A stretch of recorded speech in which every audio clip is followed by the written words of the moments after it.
মাত্র ১,৮০০ রুপি বেতনে পরিচ্ছন্নতা কর্মী হিসেবে কাজ শুরু করেছিলেন যে নারী, তিনিই হয়ে যান ভারতের কেন্দ্রীয় মন্ত্রী। বলছি স্মৃতি ইরানির কথা, যার জীবন সংগ্রামের গল্প এখন কোটি মানুষের অনুপ্রেরণা। ১৯৭৬ সালে দিল্লিতে জন্ম নেওয়া স্মৃতি ছিলেন ৩ বোনের মধ্যে জ্যেষ্ঠ। বাবা ছিলেন আধা পাঞ্জাবি আধা মহারাষ্ট্রীয়, মা ছিলেন বাঙালি। অভাব ছিল যাদের নিত্যসঙ্গী। বাবা বই বিক্রি করতেন আর্মি ক্লাবের সামনে, আর মা সংসার চালাতে মশলা বিক্রি করতেন বাড়ি বাড়ি ঘুরে। অর্থনৈতিক টানাপোড়েনের কারণে কলেজে পড়াশোনা চালানো সম্ভব হয়নি স্মৃতি ইরানি। অল্প বয়সেই সংসারের হাল ধরতে বিভিন্ন কাজ শুরু করতে হয় তাকে। তবুও ভেতরে ভেতরে সবুজ অঙ্গনের প্রতি আকর্ষণ থেকেই গিয়েছিল স্মৃতির। আর তাই প্রথম আলোচনায় আসেন মিস ইন্ডিয়া প্রতিযোগিতায় অংশ নিয়ে। সারা দেশে জায়গা করলেও সেখানে অংশ নিতে ধার করতে হয়েছিল ১,০০,০০০ রুপি। এরপর এয়ার হোস্টেস হওয়ার স্বপ্নও ভেঙে যায়, কারণ ইন্টারভিউ বোর্ড জানায় তার ব্যক্তিত্ব যথেষ্ট ছিল না। স্মৃতি ইরানি তাই হাল ছেড়ে না দিয়ে যোগ দেন ভারতের প্রথম ম্যাকডোনাল্ডসের ক্লিনার হিসাবে। বেতন কত ছিল জানেন?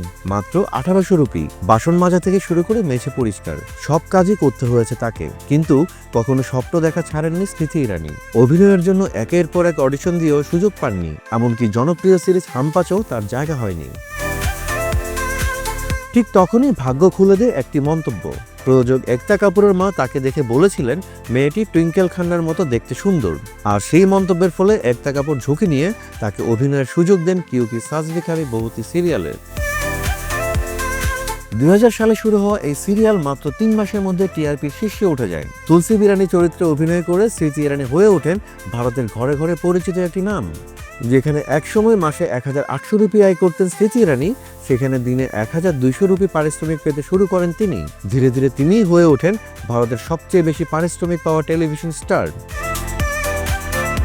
নিজের সংগ্রামের কথা বলতে গিয়ে স্মৃতি একবার বলেছিলেন, আমার গায়ের রং, শরীরের গঠন কিংবা চেহারার জন্য ফিরিয়ে দেওয়া হয়েছে অনেকবার। বলা হয়েছে আমি নাকি দেখতে ভালো নই, কিন্তু ভেতরে ভেতরে জানতাম আমার ভেতর অন্যরকম এক শক্তি আছে।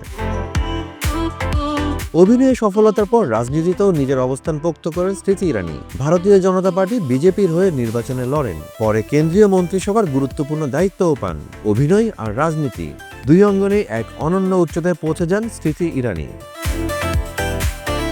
স্মৃতি ইরানির জীবনের এই যাত্রা শেখায় অভাব, ব্যর্থতা কিংবা প্রত্যাখ্যান কোনোটিই জীবনের শেষ কথা নয়। আত্মবিশ্বাস, অধ্যবসায় আর অদম্য মনোবলই একজন মানুষকে নিয়ে যেতে পারে সফলতার শিখরে।